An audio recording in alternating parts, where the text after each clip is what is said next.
ছাই থেকে জেগে উঠবে নতুন ইরান। ইসলামিক প্রজাতন্ত্রের পতনের পর তেহরানের সিংহাসন ফিরে পেলে ইসরায়েলকে স্বীকৃতি দেওয়া হবে, সেই সাথে আমেরিকার সাথে করা হবে বন্ধুত্ব, এমনটাই ঘোষণা দিয়েছেন ইরানের নির্বাসিত যুবরাজ রেজা শাহ পাহলভি।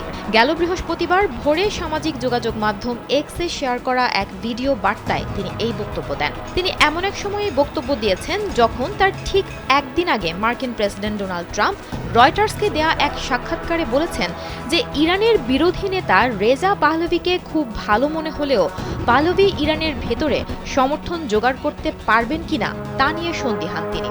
অর্থাৎ এখনই পাহলভিকে ভরসা করতে পারছেন না ট্রাম্প প্রশাসন। স্যান্ডেলিনা সো, রূপচর্চায় আভিজাত্য। ওদিকে পাহলভি তার ভিডিও বার্তায় আরও বলেন, বর্তমানে প্রচলিত আব্রাহাম অ্যাকর্ডসকে আরও বিস্তৃত করে সাইরাস অ্যাকর্ডস গঠনের পরিকল্পনা রয়েছে তার। মূলত ইসরায়েল ও আরব বিশ্বের কয়েকটি দেশের কূটনৈতিক সম্পর্ক স্বাভাবিক করতে 2020 সালে স্বাক্ষরিত চুক্তির নামই হলো আব্রাহাম অ্যাকর্ডস।